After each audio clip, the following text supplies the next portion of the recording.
brought to you by Vega, powered by Sensodyne and Vimal. We are ZFC. રાજકોટમાં game ઝોનની ઘટનાએ સૌને હચમચાવી દીધા છે, ત્યારે મૃતદેહોની ઓળખ કરવી પણ મુશ્કેલ બની હતી. આ માટે તમામના ડીએનએ ટેસ્ટ કરવાની ફરજ પડી હતી. અત્યાર સુધી કુલ 20 મૃતકોના ડીએનએ સેમ્પલ મેચ થતા મૃતદેહોની ઓળખ થઈ છે અને પરિવારોને તે સોંપાઈ રહ્યા છે. તો રાજકોટ અગ્નિકાંડમાં મૃત્યુ પામેલ કેસરિયાથી મન જોગી થયું રે, દિલ ઝૂમે જુઓ મત મસ્ત થયું રે, કેસરિયાથી મન જોગી થયું રે. હર પળ મનાવો કેસરી તહેવાર. વિમલ, બોલો જુબાન કેસરી. પરાપીપળિયા ગામના જય ઘોરેચાને મૃતદેહ પરિવારને સોંપાયો હતો. રૈયા ગામના સ્મશાને તેની અંતિમ વિધિ કરવામાં આવી હતી. ઉલ્લેખનીય છે કે મૃતક જયના પિતાનું 2 મહિના પહેલા જ મોત થયું હતું અને હવે માત્ર 2 મહિનામાં જ પરિવારને બીજો ઝટકો લાગ્યો છે. પરિવારમાં શોકની લાગણી છે. તો અત્યાર સુધીમાં 11 મૃતદેહો પરિવારજનોને સોંપવામાં આવ્યા છે.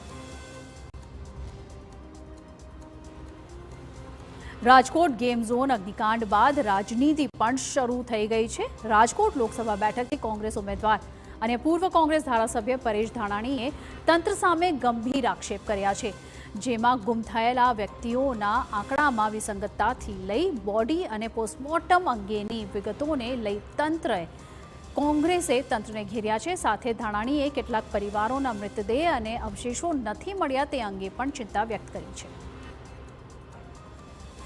ડેડ બોડી અથવા તો એના અવશેષો પ્રાપ્ત થયા હોવાનું સત્તાવાર અને બિન સત્તાવાર રીતે જાણવા મળી રહ્યું છે. જે ગુમસુદા લોકોના આંકડા પ્રસિદ્ધ કરવામાં આવ્યા છે એમાંય વિસંગતતાઓ છે. સિવિલ હોસ્પિટલમાં જેમણે પીએમ કર્યું એવા સિવિલ સર્જન, એમ્સના સત્તાધિકારીઓ કે ખાનગી હોસ્પિટલો દ્વારા એની હોસ્પિટલમાં કેટલા લોકો, કેટલા મૃતદેહો આવ્યા, કેટલા અવશેષો આવ્યા, એ પૈકી કેટલાના પીએમ કરવામાં આવ્યા, કેટલાના સાયન્ટિફિક રિસર્ચ માટે થઈને નમૂના લેવામાં આવ્યા, એના આંકડાઓ આજ પર્યંત પ્રસિદ્ધ કર્યા નથી. રાજકોટના અગ્નિકાંડ બાદ કાર્યવાહીનો ધમધમાટ ચાલી રહ્યો છે. ચોથા આરોપી ધવલ ઠક્કરને કોર્ટમાં કરાયો છે રજૂ. તે પહેલા રાજકોટ ક્રાઇમ બ્રાન્ચે તેની પૂછપરછ કરી હતી. અહીં ઉલ્લેખનીય છે કે આરોપી ધવલ ઠક્કરને બનાસકાંઠા એલસીબીએ આબુ રોડ પરથી ઝડપ્યો હતો, જે બાદ તેની પૂછપરછ કરાઈ અને ત્યારબાદ તેને અત્યારે જે છે તમામ ઇન્વેસ્ટિગેશન ચાલી રહી છે. તે માત્ર ત્યાં નોકરી કરતો હતો અને મહત્વનું છે કે હવે રાજકોટ ક્રાઇમ બ્રાન્ચે કાર્યવાહી હાથ ધરી છે, જે બાદ હકીકતના ખુલાસા થશે.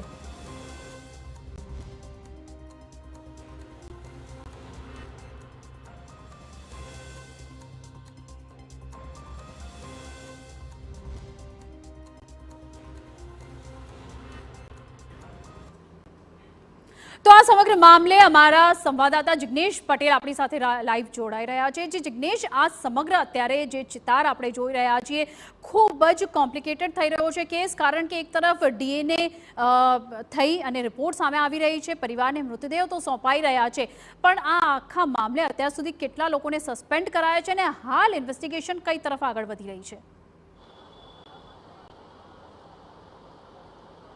સૌથી મહત્વની વાત નીરુ કે વહેલી સવારે મહેશ રાઠોડ નામનો વ્યક્તિ કે જે વેલ્ડિંગ કરતો હતો તેની અટકાયત આજે પોલીસે કરી દીધી છે, જેને આગામી સમયમાં ટૂંક સમયમાં તેને કોર્ટમાં પણ રજૂ કરવામાં આવશે. આ ઉપરાંત જોઈએ તો આજના દિવસમાં વધુ એક આરોપીને કોર્ટમાં હાજર કરવામાં આવ્યો છે. એટલે કે અત્યાર સુધીમાં જોઈએ તો 4 વ્યક્તિઓને કોર્ટે રિમાન્ડ આપ્યા છે, જેમાંથી અગાઉના 3 એટલે કે જે ગઈકાલે જે 2 ભાગીદાર અને એક મેનેજર હતા તેમને 14 દિવસના રિમાન્ડ આપવામાં આવ્યા છે. આજના દિવસે જે આરોપીને કોર્ટમાં રજૂ કરાયા તેમને 13 દિવસના રિમાન્ડ આપવામાં આવ્યા છે. આ ઉપરાંત વાત કરીએ તો TV9ની ટીમ દ્વારા વહેલી સવારે જે ટીઆરપી ગેમ ઝોન જે હતો તેનો જે મુખ્ય ભાગીદાર હતો કે જે 60% નો ભાગીદાર હતો તેના ઘરે TV9ની ટીમ પહોંચી હતી. અમે કવરેજ માટે ગયા હતા. તે ફ્લેટ એટલે કે જ્યારે આ ઘટના બની હતી ત્યારથી તેનો લક્ઝુરિયસ ફ્લેટ ખાલી હાલતમાં છે, તેનો પરિવારજન પણ કોઈ નથી.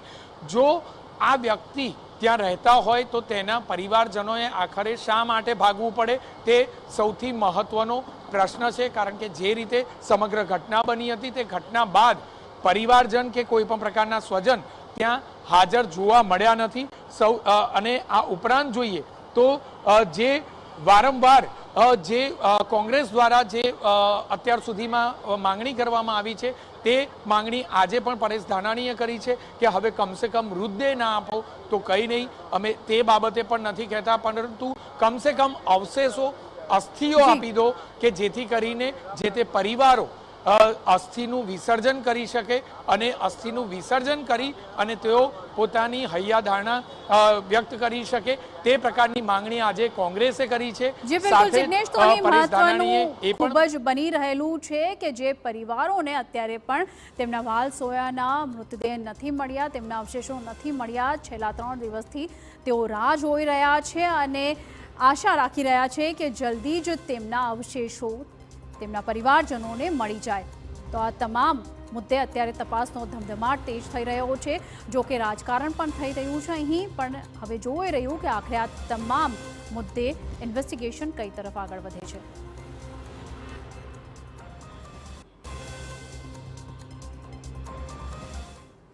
Brought to you by Vega, prepared by Sensodyne and Vimal.